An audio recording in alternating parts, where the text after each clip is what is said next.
Hello everybody, welcome back to Doing Bart Things, and in this decidedly lower end production, we're going to go real quick into Nvidia's release. I'm not going to spend a whole lot of time on this video, just want to get some initial thoughts out there. Didn't have really a lot of time last night to look at anything. I've been seeing a little bit of stuff here and there today. One big thing is the pricing is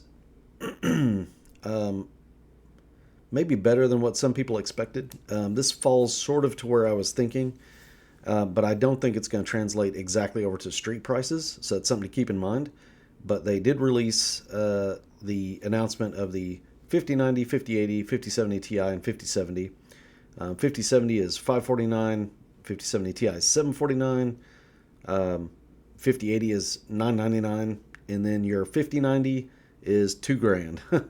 So we knew that was going to be a super expensive part, and we were not surprised at all. The big thing is the 5070 and 5070 Ti and 5080. A little bit surprised at the prices there. I thought the 5080 was going to be $1,200 probably, but 1,000 kind of tells me that maybe Nvidia learned something. They learned from the 4080 launch that maybe that's too far. Hard to say. The 5070 Ti and 5070 are positioned about where we expected. I think, excuse me, the 5070 at 549 is kind of like what we sort of thought. The 5070 Ti maybe a little under what we thought, and the 5080 maybe a little under what we thought. I still think that they're massively overpriced, but I'm old. So, the real consideration is you have to ask yourself, in comparison to the competition, are they priced appropriately? And the answer to that is, I think yes. 5080 to $1,000, I mean, it's going to, or at least it should, wreck house on the 7900 XTX. It should absolutely outpace the outgoing models of your 4080 and 4080 Super. There'll be no reason to go anywhere else for around $1,000 GPU other than 5080, pretty much. Uplift, the things I've heard and seen. So here's the big thing, right? Here's what I want to kind of get into on this video. This is all well and good, okay? Not super excited, but I can see a lot of people out there forking over the grand or the $750 in order to get these GPUs. Okay, I can see that. I've got some beef though. I've got some beef with Nvidia because I knew this was going to happen, and they did exactly what I thought they were going to do, and they should not have. Okay, so actually, I got a better shot here. All right, so the claim is Nvidia announces 5070 with 4090 performance at $550. That is false. That is categorically false. It does not have 4090 performance. What it can do, okay, is if you use DLSS 4, you turn on their new crazy frame gen, okay, with frame gen on, it will match a 4090, okay, in frames per second. All right, frames. So, but when you ask yourself, well, what do you mean frame gen? Okay, literally is what it sounds like. It generates frames. It's just making garbage frames. Okay, in my opinion, I don't like frame generation. Not a big fan of it. What frame generation does is it sort of predictively adds frames. Apologize for the cough and stuff, guys. I just got a little bit of nasally stuff going on. It generates frames. Okay, but they're just frames, like it's just generating frames. All right, and they're kind of predictive frames, so they're using the video game and pulling stuff actually down in the video card, and it's doing it like it's cool to think about. But the problem is when you do this, you increase your input lag because it's not getting direct instructions from the game engine necessarily. It's inserting these frames, and you're going to get more lag. Okay, so that's the trade-off. Is you're going to get more input lag while getting more frames in a given amount of time. I don't think any, like, it's not like any sort of pro gamer is going to use this feature at all. If they do, they're setting themselves up at a bit of a disadvantage, I would think, because they're decreasing their input into the game. They're inducing some lag there, which could be at their deficit, right? Both people turn. Someone without this technology on is going to basically acquire you and shoot you quicker in a video game because the the input that you're making is going to react faster if you don't have this turned on. But it may not be much, right? Like it's not much.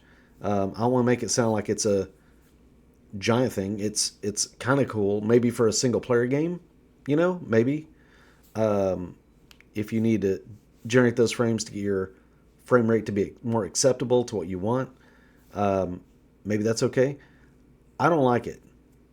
I don't like frame gen. So for me, this is a nothing, right? I don't care that it can match a 4090 with frame generation turned on. That doesn't, like, that's fake frames, okay? Fake news. Don't get me into that. But it's not real, okay? They're generated frames. They're not actually coming from the same way a typical render comes from your from the game engine, and as a result, it is going to increase your lag time on input, which I don't like. I don't think that's a good thing. And I mean, AMD is going to have the same thing, right? Maybe it's not done quite as well, but AMD is going to have the same kind of thing. So I don't really think this is something you hang your hat on with DLSS for. The upscaling is not the same thing, right? Upscaling is a different thing. That's taking one resolution, upscaling it, doing some wizardry there. That's not what I'm talking about. I'm talking about the actual generation of frames to increase your frame rate is what I don't like. And I think that it's kind of just a, whatever. The so to me, this is just very misleading in my opinion. When we get actual benchmarks from a third party that use raster performance, what we're going to find, I think, is that this 5070 is as fast as like a 5070 Ti, 5070 Ti Super, which is great. Like, that's an uplift, but it's not this, right? It's not going to be this. And then the rest of these cards are going to fall in line behind it or in front of it, right? So you're going to have your 5070 or your basically 4070 Ti, 4070 Ti Super style performance here. The 5070 Ti is going to be about what a 4080 was, roughly. The 5080 is going to be getting closer to a 4090. I don't think, from what I've seen, that this will match a 4090. I think it'll be close-ish. It'll definitely be better when you turn all the software on, of course, because because of course it will. And then the 5090 will be top dog, be way out in front. It'll probably be 40%, 30%, 40% faster than a 4090 was, which is already really fast, and it'll be out there. Do not get fooled by fake frames, okay? That's my cautionary quip. The prices on these are acceptable, but I also don't think that the prices on these are going to be reflective of what the street price is going to be, especially not initially. The 5090 will probably sell out really quickly, so I would kind of keep your eyes out for that. The 5080, it's just going to come down to, do they have the supply? Are they going to trickle this out in the market? They're going to actually give us some supply of this, will be the question. Because I do think there's kind of a latent desire for video cards out there. People want to upgrade from their 2080s, hell, even 3080s and stuff like that, which I do think this is an upgrade. 5070 Ti also, and then you got your 5070. So it's all going to depend on availability now and whether or not the street prices reflect these prices. But I think if they do, I suspect third-party testing will come back and affirm that, we're getting a little bit of an upgrade here. I don't think it's going to be as much as what, it's definitely not going to be like this. Like, don't get this out of your head now. This is marketing is what this is, okay? So you can throw this in the trash can. I don't know what I would do if raster performance came back anything like this, I would be shocked. I would be like blown away. I'd basically say AMD is screwed. you know, like they're gonna have to sell that 9070 XT for $300. You know, AMD would be officially screwed if that was the case. This is not the case. This is marketing, so just understand that. Okay. Other than that, I thought their launch went off mostly without a hitch. We're gonna have to see again 30-party performance, how drivers are. Uh, you know, I think especially Gamers Nexus is going to blow them out of the water for this claim, because I don't think they had any disclaimers, but there was something there. Well, with FrameGen turned on, it's like, get that out of here. so, so there's that. I think that they priced effectively, especially if this reflects actual street prices, plus or minus $50. For your partner cards on some of these higher end models. Asus is going to be stupid expensive. You know how Asus is. But most of your partner cards, I'm hoping like the 1570 Ti with like, say, Zotac, or somebody comes out with a really nice cooler on it. Maybe it's got some RGB and whatnot. Maybe that one's $800, right? Like, I think that's acceptable. That's probably what's going to happen. Same thing with the 5070. But again, we'll see. We will see. So very interesting. I'm going to dig more into this later. Hopefully get like an actual thorough video out. I might actually wait to see if we get some third-party benchmarks next week and see if we can get some more data points before sort of presenting everything where I think someone can make a decision. I just want to make sure that everybody understands this is fake. This is not how it's going to happen. This is just this is marketing. It's marketing, okay? So just keep that in mind. All right, guys, I appreciate it for this very quick look at the 5000 series launch. I definitely think this is better than AMD's launch or non-launch or whatever we're going to call it.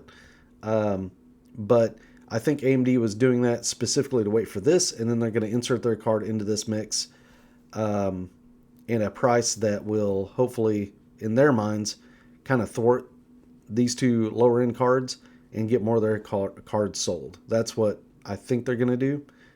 So definitely stay tuned, because there will be a lot more happening here in the near future, I suspect. Anyway, thank you guys. Have a good one. Hope you're enjoying your week, and we will talk to you in the next one.